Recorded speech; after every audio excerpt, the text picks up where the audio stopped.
السلام علیکم ورحمۃ اللہ وبرکاتہ۔ ہمارے ملک کے سابق صدر پاکستان اور سابق آرمی چیف جناب پرویز مشرف صاحب انتقال کر گئے۔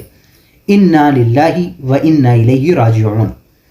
بہت سے لوگ اس کشمکش میں ہیں کہ ان کے لیے دعائیں مغفرت کر سکتے ہیں یا نہیں، ان کے لیے اصال ثواب کر سکتے ہیں یا نہیں، ان کے عقائد کیا تھے اور وہ خود کیسے شخص تھے۔ تو دیکھیں، یقیناً کچھ خامی یا کچھ کمی ان کے اندر ہوگی، اس کا کوئی انکار نہ کرتا ہے نہ اقرار کرتا ہے، کیونکہ کوئی انسان بھی ایسا نہیں ہے آج کے دور میں کہ جس کے اندر کوئی کمی نہ ہو یا کوئی خرابی نہ ہو، کوئی خامی نہ ہو۔ ہم سب انسان ہیں اور انسان ہونے کے ناطے ہم سب گناہ گار ہیں۔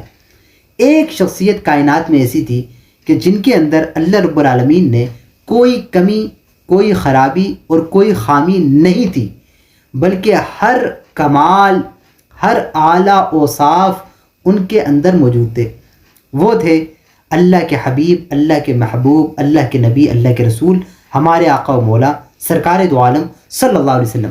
باقی ہم انسان تو ہیں ہی گناہ گار، لیکن وہ جو تھے ہمارے صدر پاکستان پرویز مشرف صاحب، ان کے بارے میں بھی کوئی ایسی بات اب تک واضح نہیں ہے کہ جس سے یہ کہا جائے کہ معاذ اللہ وہ مسلمان ہی نہیں تھے یا ان کے ایمان پر کوئی بات کی جائے۔ باقاعدہ ان کا کئی بیان موجود ہیں کہ جس میں انہوں نے یہ اقرار کیا کہ میں سنی مسلمان ہوں۔ اس وجہ سے ہم حسن ظن رکھتے ہیں کہ وہ مسلمان ہی تھے اور اس لیے ان کے لیے دعائیں مغفرت کرنا بالکل جائز ہے۔ بلکہ میں یہ سمجھتا ہوں اپنی ذاتی رائے میں کہ ہزاروں جو آج کل دنیا دار سیاسی لیڈر ہیں، جو ملک کو تباہ و برباد کرنے والے ہیں، جو ملک کو تباہی کے دہانے پر پہنچانے والے ہیں، جو ملک کے لیے ایک ناسور بن چکے ہیں، جو ملک کو خود اتنے زیادہ تباہ کر رہے ہیں کہ دشمن کی اب ضرورت نہیں ہے کہ وہ کوئی پاکستان پہ بری نظر ڈالے۔ جب تک اس ملک کے یہ لٹیرے، ڈاکو، کرپٹ سیاستدان موجود ہیں، کسی دشمن کو اب کوئی فکر نہیں ہے کہ ہم اس ملک کے لیے کچھ برا چاہیں یا اس کے لیے سازش کریں۔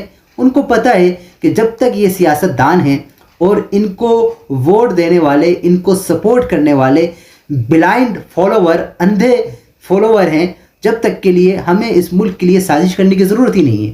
یہ خود اس کو تباہ و برباد کر رہے ہیں اور کرنے میں کوئی کسر چھوڑ نہیں رہے۔ ان جیسے ہزاروں سیاستدانوں سے بہتر تھا وہ پرویز مشرف، کیونکہ اس نے اس ملک کو اتنا لوٹا نہیں ہے۔ کچھ فیصلے اس نے غلط کیے ہوں گے، جیسے کہ افغانستان میں جنگ وغیرہ ہوئی تو پاکستان کی زمین اس کے لیے استعمال کی گئی، تو وہ غلط فیصلہ تھا، اس کی کوئی تائید نہیں کرتا۔ لیکن جو ملک کی معیشت تھی آج کے مقابلے میں 1,00,000 گنا بہتر تھی۔ جو ملک میں مہنگائی آج ہے اس کے مقابلے میں 1,00,000 گنا بہتر تھا اس کا دور حکومت۔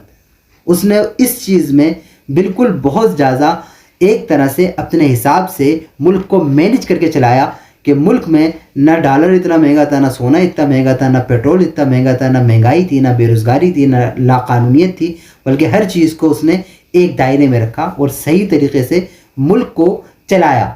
یہ ایک اس کا اچھا کارنامہ ہے کہ جس کی ہر غریب انسان وہ تائید بھی کرتا ہے اور اس کو اس بات پر خراج تحسین بھی پیش کرتا ہے کہ ان بدبختوں کی طرح ملک کو لوٹا نہیں، ان بدبختوں کی طرح ملک کا بیڑا غرق نہیں کیا۔ یہ اس کا بہت بڑا کارنامہ ہے۔